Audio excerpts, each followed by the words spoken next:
الكريم أما بعد فأعوذ بالله من الشيطان الرجيم بسم الله الرحمن الرحيم قل بفضل الله وبرحمته فبذلك فليفرحوا هو خير مما يجمعون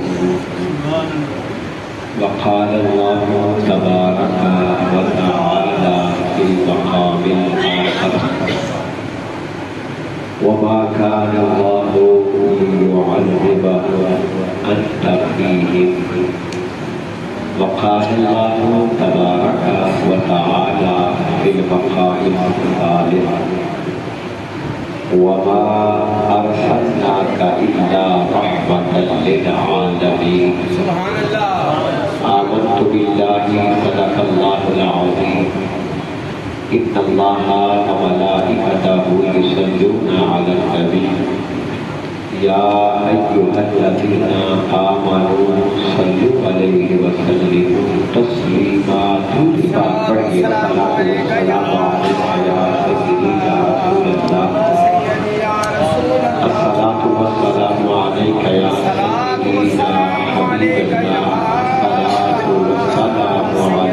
يا سيدي يا نبي الله وعلى آلك وأصحابك يا سيدي يا نور يا مولاي صل وسلم مولاي صل وسلم دائما أبدا على حبيبك خير الخلق كلهم سبحان الله وإن من جودك الدنيا وذرتها ومن علومك علم اللوح والقلم يا ربي بالمصطفى بلغ مقاصدنا واغفر لنا ما مضى يا واسع الكرم سبحان الله يا صاحب الجمال ويا سيد البشر من وجهك المنير لقد أمن القمر لا يمكن الثناء كما كان حقه لا يمكن الثناء كما كان حقه لا يمكن الثناء كما كان حقه بعد خدا بزرگ توئی قصہ مختصر وہ مرتبہ رب نے ہے تجھ کو دیا وہ مرتبہ رب نے ہے تجھ کو دیا نہ کسی کو ملے نہ کسی کو ملا وہ مرتبہ رب نے ہے تجھ کو دیا نہ کسی کو ملے نہ کسی کو ملا کہ کلام مجید نے کھائی شہاد تیرے شہر و کلام و مملا کی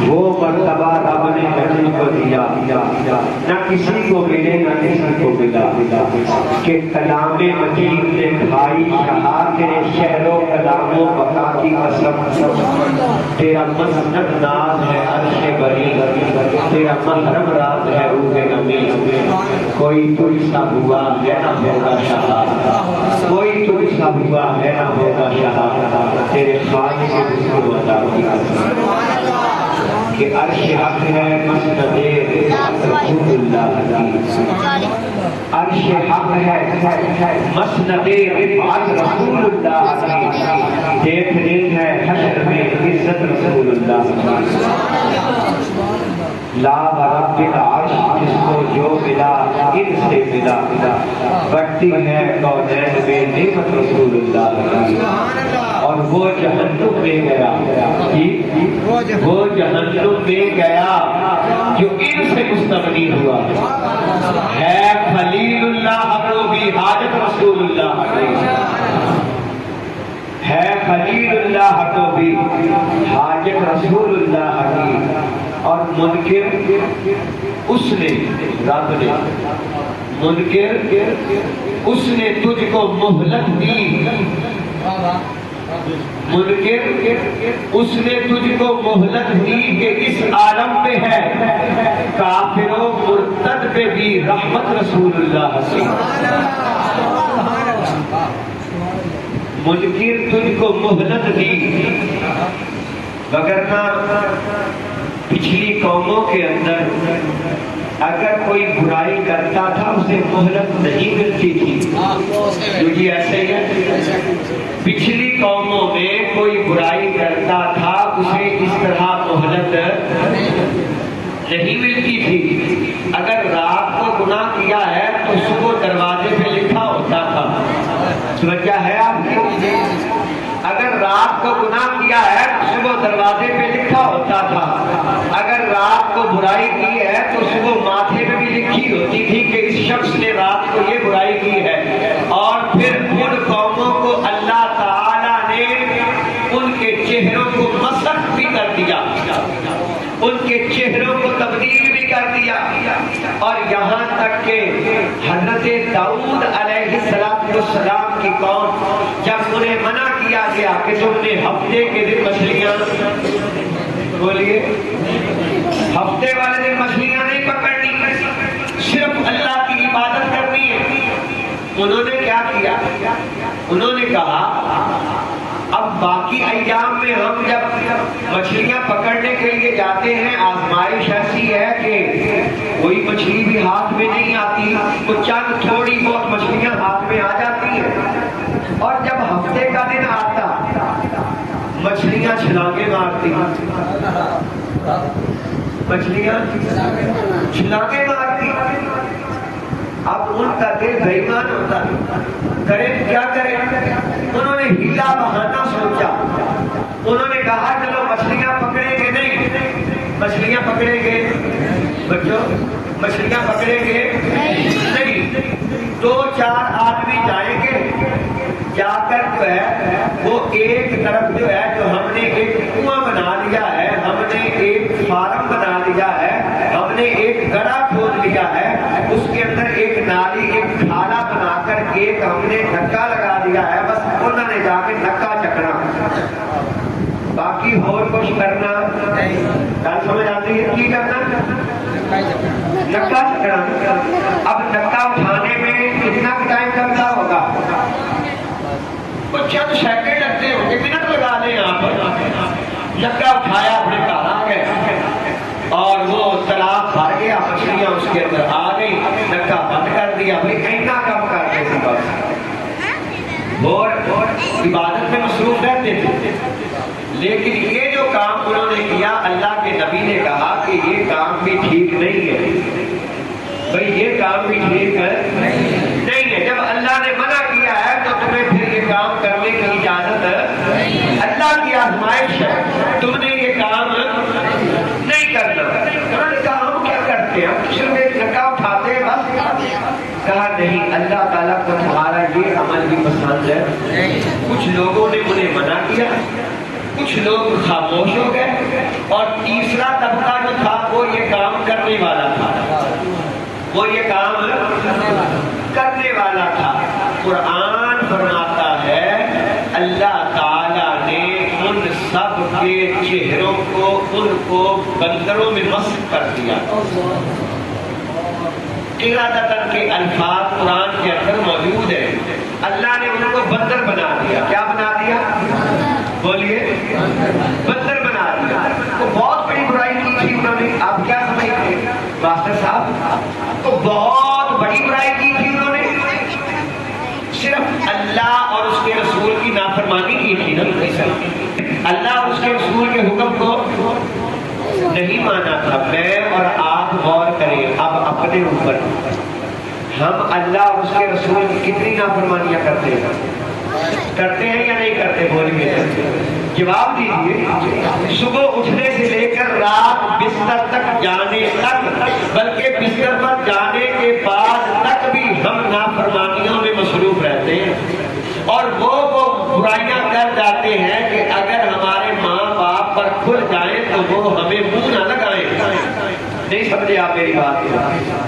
اگر عزیزوں کو پتہ چل جائے تو رشتہ داروں میں کوئی عزت نہ رہے. لیکن اس کے باوجود بھی نہ تو ہماری شکلیں مسخ ہوتی ہیں، سبحان اللہ، اس کے باوجود نہ تو ہمیں اس گناہ کی سزا اجتماعی طور پر ملتی ہے. نہیں، افراطی طور پر مل رہی ہے، ہم سمجھیں یا نہ سمجھیں، کبھی کرونا کی شکل کے اندر، کبھی سیلاب کی زد کے اندر، یہ ایک جزوی طور پر ہم اللہ کے عذاب میں پھنسے ہوئے ہیں، لیکن اجتماعی عذاب اس قوم پر نہیں آئے گا۔ بات سمجھ رہے؟ اجتماعی عذاب اس قوم پر نہیں آئے گا۔ مولانا صاحب کیوں نہیں آئے گا؟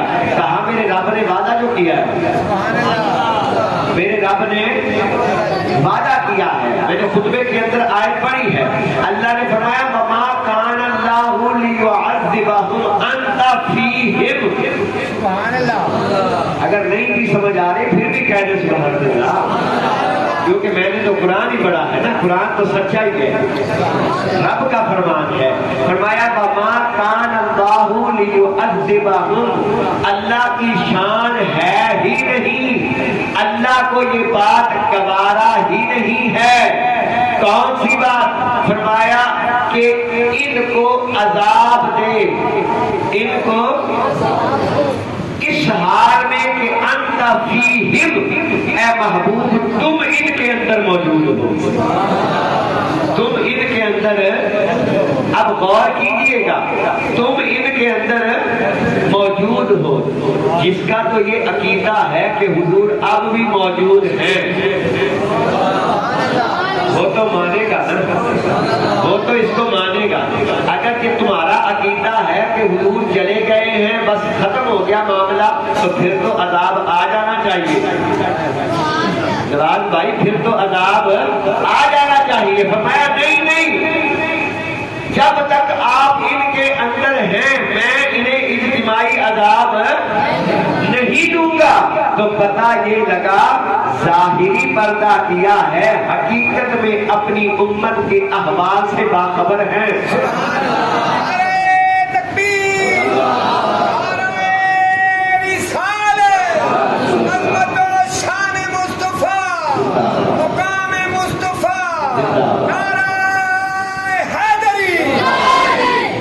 تو میرے اعلیٰ حضرت فاضل بریلوی رحمۃ اللہ تعالی نے کیا فرماتے ہیں؟ منکر اس نے تجھ کو مہلت دی کہ اس عالم پہ ہے، کافر و مرتد پہ بھی رحمت رسول اللہ کی۔ اور تو کیا کرتا ہے؟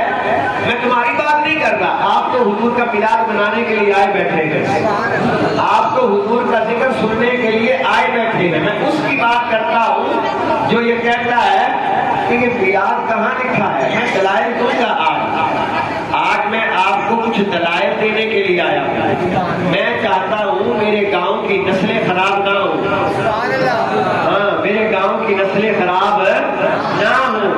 ہم پہلے بھی حضور کا ذکر کرتے تھے، ہماری نسلیں بھی حضور کا ذکر کریں گی۔ میرے امام کہتے ہیں حشر تک ڈالیں گے ہم پیدائش مولا کی دو۔ کب تک؟ حشر تک ڈالیں گے ہم پیدائش مولا کی دو۔ مثل فارس نجد کے قلعے گراتے جائیں گے، خاک ہو جائیں عدو۔ ہاں جی، یہ بات شاید آپ کو سمجھ میں آئی ہے یا نہیں سمجھ آئی؟ مثل فارس، جب حضور کی ولادت ہوئی نا تو وہ جو آتش کدا تھا جس کی آپ بات کر رہے تھے، وہ جو آتش کدا تھا وہ بجھ گیا، اور جو ان کے بت تھے نا وہ منہ کے بل گر گئے۔ ہاں جی، وہ فارس کے اندر یہ زلزلہ آیا اور ان کے بت منہ کے بل گر گئے۔ فرمایا وہاں بت گرے تھے، یہاں نجمی گریں گے۔ یہاں کون گریں گے؟ مثل فارس نجد کے قلعے گراتے جائیں گے اور خاک ہو جائیں عدو۔ کیا جی؟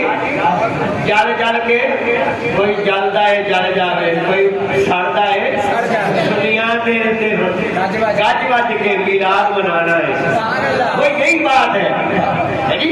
خاک ہو جائے عدو جل کر مگر ہم تو رضا، بولو تو صحیح نا، خاک ہو جائے عدو جل کر مگر ہم تو رضا، دم میں جب تک دم ہے ذکر ان کا سناتے جائیں گے، دم میں جب تک دم ہے ذکر ان کا سناتے جائیں گے۔ یہ وہ لوگ بیٹھے ہیں جن کی ماؤں نے انہیں گرستی بھی درود پڑھ کے دی تھی۔ جنہوں نے ان کو گرستی بھی حضور پر درود و سلام پڑھ کے دی تھی، آج ان کے ایمان زندہ ہے، آج ان کے ایمانوں کے اندر تازگی موجود ہے، اور ملا ابھی بھی فتویٰ ڈھونڈ رہا ہے، ملا ابھی بھی فتویٰ ڈھونڈ رہا ہے میلاد جائز بھی ہے یا نہیں ہے۔ میں نے کہا میلاد کہتے کس کو ہے؟ میلاد مولانا صاحب، یہ آپ میں سے بڑی عمر کے لوگ بھی بیٹھے ہیں، آپ میں سے نوجوان پڑھا لکھا طبقہ بھی بیٹھا ہے، میری بات کو آپ سمجھ رہے ہیں۔ آپ جب بھی کسی میلاد کی محفل کے اندر آئے ہیں، مجھے بتائیے کبھی کسی نے اپنے باپ دادا کی کہانی سنائی آپ کو؟ مجھے بتا دیجیے، کیوں جی بھائی بوٹیا؟ کبھی ایسا ہوا کوئی مولانا صاحب آئے ہو اور انہوں نے آپ کو اپنے باپ دادا کی کہانی سنائی ہو؟ نہیں نا۔ ہماری محفل میلاد شروع ہوتی ہے تلاوت قرآن سے، اور پھر اس میں پڑھی جاتی ہے نعت رسول مقبول، اور پھر اس کے بعد ذکر ہوتا ہے آمنہ کے لال کا۔ پہلے نظم کی صورت میں تھا، اب نثر کی صورت میں ہے، بس فرق اتنا ہے، وہ نظم میں پڑھ رہے تھے، میں نثر میں پڑھ رہا ہوں، بات مصطفیٰ کی ہی ہے، ذکر مصطفیٰ کا ہی ہے۔ اب آپ ذی شعور ہیں، یہ بچے تو مان کے سچے ہیں نا، ان سے پوچھ لو بیٹا کیا یہ جو باتیں ہم کر رہے ہیں اس میں کوئی ناجائز بات آپ کو نظر آ رہی ہے؟ یہ کہیں گے نہیں قاری صاحب، آپ تو ہمارے آقا کی بات کر رہے ہیں، آپ تو نبی پاک صلی اللہ علیہ وسلم کے تذکرے کر رہے ہیں، تو آپ تو ان کا نام لے رہے ہیں جن کا نام چوم کر ہم آنکھوں سے لگاتے ہیں، جن پر ہم درود پاک پڑھتے ہیں، تو یقیناً محفل میلاد کہتے ہی اس کو ہیں جس میں حضور کا ذکر کیا جائے، جس میں نبی پاک صلی اللہ علیہ وسلم کی بات کی جائے۔ اب بھی ملا فتویٰ ڈھونڈتا پھرے تو وہ ڈھونڈتا پھرے، ہمیں فتوے کی حاجت ہے، فتوے کی حاجت، ہمیں فتوے کی حاجت نہیں ہے۔ بلبل کا کام ہے پھولوں کے گن گانا، ایسے ہی ہے۔ قدر کھلانا جب چھوٹے ہوتے تھے سنا کرتے تھے، لیکن بعد میں پتا لگا صحیح عقیدہ ہے کن کا؟ پہلے سنتے قدر کھلانا بلبل جانے صاف دماغ والی، یہ سنا کرتے تھے ہم بچپن میں، لیکن پتا پھر لگا صاف دماغ ہے کن کے؟ یہ تو بعد میں پتا لگی نا باتیں ساری۔ کہا بلبل سے کبھی پوچھے کہ تو پھولوں کے گن کیوں گاتی ہے؟ وہ کہتی ہے کہ مجھے پھول اچھے لگتے ہیں۔ بولو تو صحیح نا، اسے پھول اچھے لگتے ہیں، وہ پھولوں کے گن گاتی ہے۔ اور پروانے سے کوئی پوچھے تو شمع پر نثار کیوں ہو جاتا ہے؟ اپنے آپ کو تو پروانہ ہو کر نثار کر دیتا ہے، وہ کہتا ہے پروانے کا کام ہی یہ ہے کہ وہ شمع پر نثار ہو جائے، اور میں یہ کہتا ہوں امتی کا کام ہی یہ ہے کہ وہ اپنے آقا کے گیت گائے، امتی کا کام ہی یہ ہے کہ وہ اپنے آقا کے گیت گائے۔ اور تو کیا کرتا ہے؟ جہاں سے بات چلی تھی میں اس کو کہہ رہا ہوں، تو کیا کرتا ہے؟ ذکر روکے، کیا بولے کیا کریں؟ طارق بھائی آپ تو بولے، ذکر روکے فضل کاٹے، فضل سے فضیلت، فضل کاٹے نہیں کہ حضور یہ جانتے تھے یہ نہیں جانتے تھے، انہیں اتنا پتا تھا اتنا نہیں پتا تھا، ان کا علم اتنا تھا یہ انہیں نہیں پتا تھا۔ کہا تم کون ہونا نسلے والا، تو تیرے پاس کون سا پیمانہ ہے جو تم ناپ کر آیا ہے؟ اللہ فرماتا ہے الرحمن علم القرآن، آپ کو قرآن قاری صاحب نے پڑھایا، میں نے بھی ان سے پڑھا، ہاں جی، آپ کو قرآن قاری صاحب نے پڑھایا، مجھے بھی انہوں نے پڑھایا، لیکن ہر انسان میں سمجھنے کی کوئی نہ کوئی زیادہ یا کم صلاحیت ہوتی ہے۔ آپ نے بھی سمجھا، میں نے بھی سمجھا، میں تھوڑا آگے بڑھا اور میں نے پھر اتنا سمجھا کہ آج آپ کے سامنے بیٹھا ہوں۔ میری بات